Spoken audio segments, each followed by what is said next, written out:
Join Kids Hut family.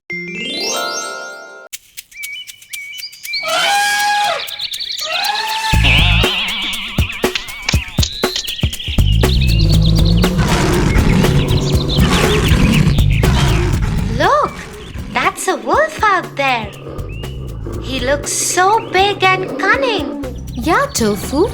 Wolves are known to be clever and cunning. My childhood memories with wolves are quite interesting, especially the story of the wolf and the 7 little goats. The wolf and the 7 little goats? Wow! I haven't heard that one. Tell me the story, Tia. The Wolf and the 7 Little Goats. Once upon a time, there lived a mama goat and her 7 little kids. Theirs was a happy little home. All the 7 little kids used to play in the meadows, into the wild with the butterflies and birds singing along. Their days used to go in complete harmony and bliss. Until one day, a big black wolf noticed these little kids playing in the meadow. Ha ha ha! Such an easy treat they are for me. I haven't eaten since ages. I'm sure these would make delicious lamb chops for my dinner tonight. He waited for the moment when the mother goat would leave her kids alone, patiently hiding in the bushes. Children, I'm going to the market to buy bread and cookies for you. I'll be back by evening. Just make sure you remain conscious of this big bad wolf. But Mommy, how would we know if it's not you? The wretched wolf can easily be recognized with his hoarse voice and black feet. Don't open the door, or else you little ones would get into danger. Don't worry, Mommy. We would take care of ourselves. The mother goat went off to the market and the kids made doubly sure with the locks on the door. After making sure that they are safe in their little home, off they went to play when suddenly there was a knock on the door. Hello, my children. Open the door. Your mother is back. Hearing the voice, the youngest one scampered to the door. Mommy, she's back. In no time, the eldest one ran to catch his little sibling. No, it's not our Mommy. She hasn't got such a rough voice. And then, looking at the door, the eldest kid shouted back saying, Go away, you big bad wolf. Our mother doesn't have such a hoarse voice. Hearing this, the wolf got annoyed and ran to get a box of chalk, as he had heard that this would make his voice as soft as that of a baby.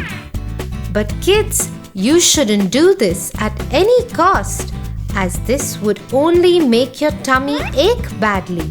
So off he went and gulped off the whole box of chalk. Knocking on the door again, he said, Hello, kids. Your mother is back. Look what I have got for you. Cookies, breads, and ginger ale. Oh, that sounds like our mother. Should we open the door now? But look down there. Our mother has not got black feet. This is surely the wolf. Go away, you big bad wolf. Our mother has not got black feet, but beautiful white feet. Hearing this, the wolf ran to the miller and jumped into the mountain of white dough. He was all white from head to toe. Running back to the house, he knocked again and said, Kids, Your mother is back. Open the door. That sounds like a mother, and also the feet are white. We should open the door now. Not knowing what danger awaits them, all the kids ran to the door and opened it. But just to see who was standing there. The big bad wolf gave a loud laugh and brushed off his white powder. Hello, kids. Are you ready to become my feast tonight? The kids ran here and there to save their lives. One went inside the kettle, the other in the oven. One looked for a place under the bed, and the other tried saving itself by hiding in the pot. The youngest one was so tiny that he managed to hide himself inside the clock case. The wolf, having no mercy, started taking them out from their hidings. One by one, he rolled them in a ball and gulped them up. Ah, there goes the first one. Oh, the second one is under the bed. Here you go. In no time, he ate all the kids except for the youngest one who was hiding in the clock case. With his tummy full, he burped and left the home. When the mother returned, she was shocked to see the door open and waited for the biggest nightmare that might have come true. The house was all upside down. The crockery was broken. The curtains were torn. The chair was broken, and the kids were nowhere to be found. She cried for them. Children! Oh, children! Where are you? At that very moment, the youngest one came out of the clock case and hugged his mother, crying and howling. Oh, Mother, the bad wolf disguised us by sounding and looking like you. He ate up all my brothers and sisters. What will we do now? Don't worry. Let's go and look for him. They went out searching for the wolf. His tummy was so filled that he slept off in a meadow near the house itself. His snores was so loud that even the branches of the tree were shuddering. The mother goat very quietly went near him and asked her youngest kid to get scissors, thread, and a needle. Off he went to get them.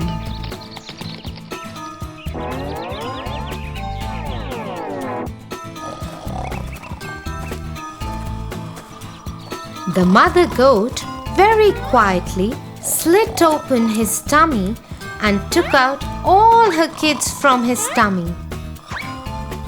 They then filled up his tummy with stones as big as balls, and then she stitched the tummy with the thread and the needle. The wolf had such a huge feast after so long, and he slept all night. In the morning when he got up, he was so thirsty that he tried running to the well. But his belly was so heavy that he could hardly walk. He picked up his belly and managed to reach the well. But the moment he bent down to drink water, he couldn't handle the weight and fell in the well.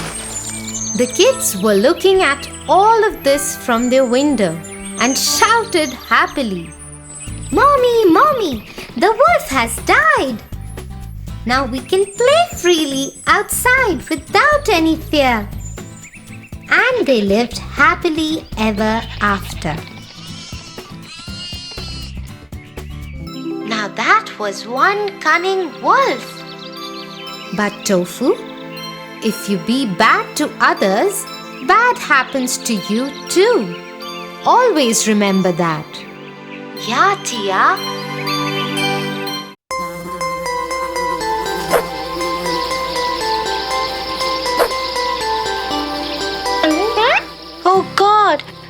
Somebody help me! The insect has bitten me! Oh God! Come, let me put some ice. Why did it happen to me? Let me tell you a story. The Fox and the Stork. Once, a fox and a stork were friends, and the fox invited the stork for dinner.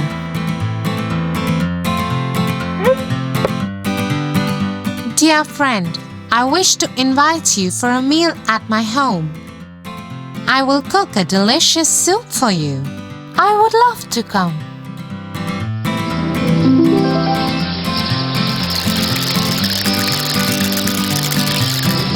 The fox made a delicious soup as promised. The fox was very clever and played a cruel trick. When the stork visited his home that evening, she was given a shallow dish filled with soup.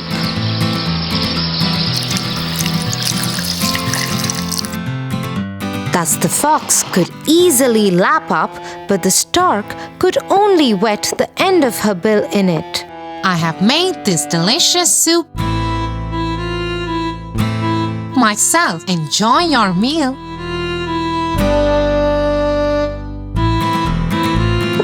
Poor stork did not say anything and pretended to enjoy the meal.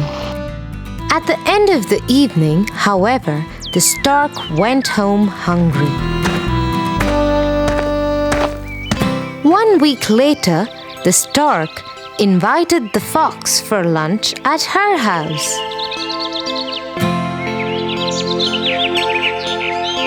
Dear fox, why don't you come to my house for lunch? I am cooking fish for the meal, said the stork. Thank you, dear stork. I would be happy to come, said the fox.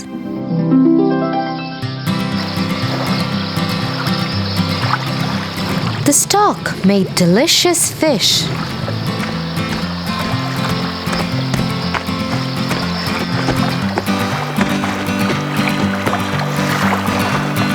When the fox arrived, the stork served the fish in a pitcher. The fox stared hungrily at the food, but he could not taste it. He had a thick snout and couldn't eat from the pitcher. So all he could manage to do was to lick the outside of the pitcher. Did you enjoy the lunch, my friend? I made it especially for you, asked the stork with a nasty smile. The fox remembered his cruel trick on the stork and had to confess that the clever stork made him learn a lesson. The stork enjoyed the meal while the fox looked on sheepishly and went home hungry.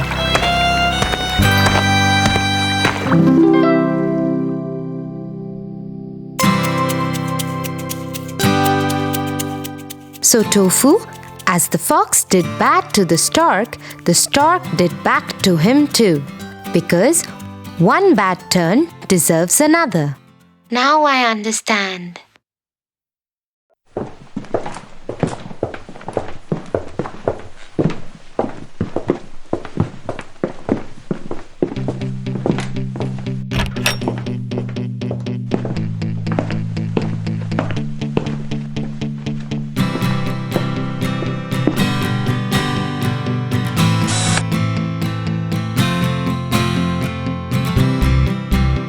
Slow and steady wins the race.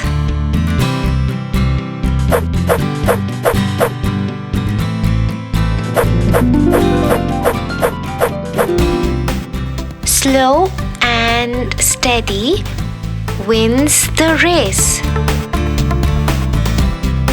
What happened, Tofu? What is it that you're thinking? Yes, Tia. I am not able to understand how can a person win the race if he's slow and yet steady? There is a very famous story behind this. Should I tell you that first? Sure. The Hare and the Tortoise.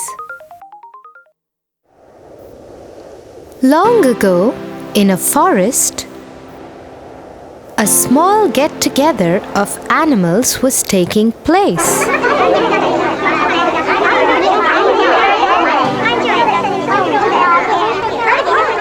You know what? I can beat anyone in this forest. Nobody can beat me in a race.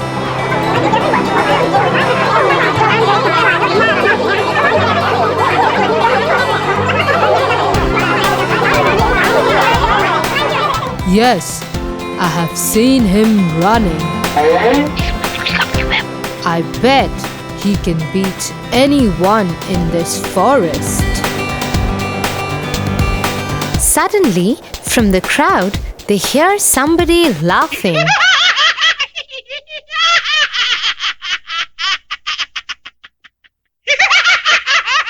Why are you laughing? You think you can beat me in a race?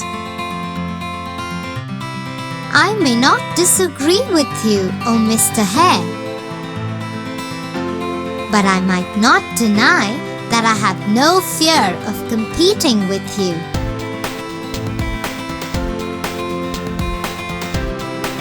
Oh really? So let's have a race and let's see who wins.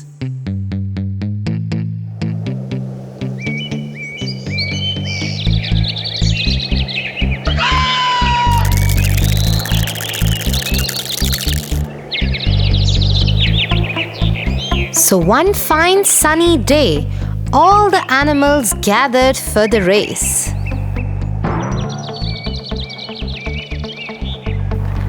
Everybody was sure that the hare is gonna be a clear-cut winner.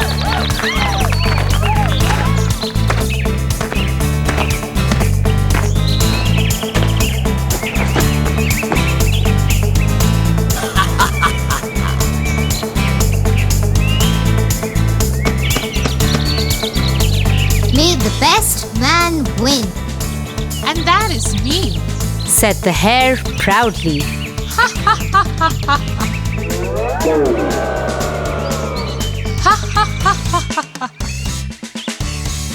Now let's go, old man. I'll beat you in a second.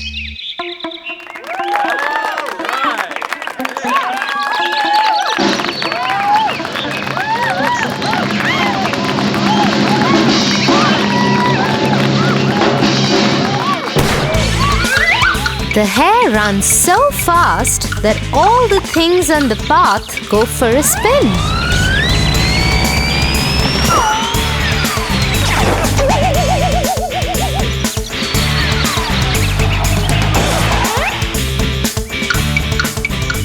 On the other hand, the tortoise is running too, but at such a pace that even snails could pass by him easily.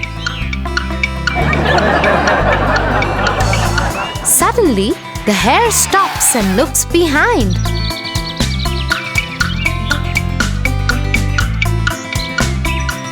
Oh my lord! That tortoise is gonna take ages to reach this point. So let's just stop here and take some rest. By the time he reaches here, I would get good rest and then cover him up in a blink of a second.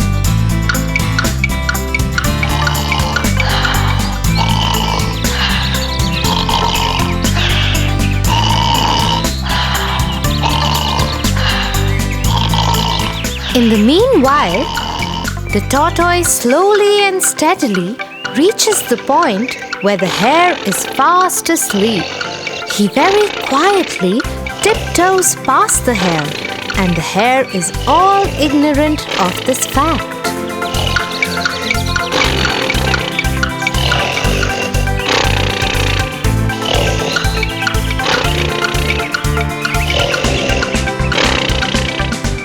Suddenly, the hare gets up by the roars of the crowd, cheering up the tortoise. Go, tortoise, go! Go, tortoise!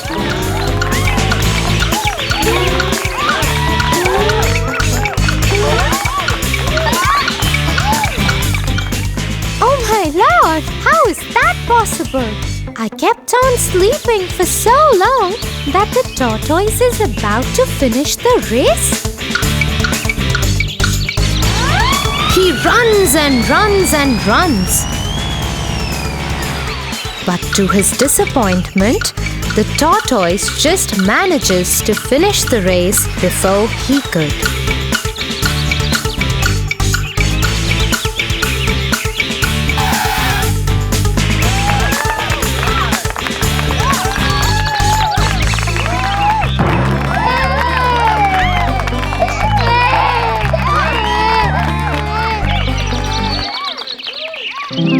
In the story, the hare was so full of himself.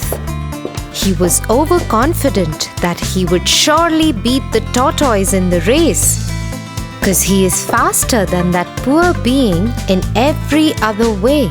But the hare underestimated the tortoise and succumbed in his own fake overconfidence. Yes, and that's why only a person who thinks calmly and is not overconfident of himself wins the race in every sphere of life. Proud people can't survive for long.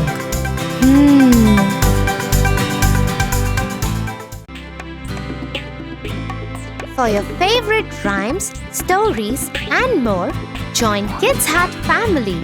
Subscribe here.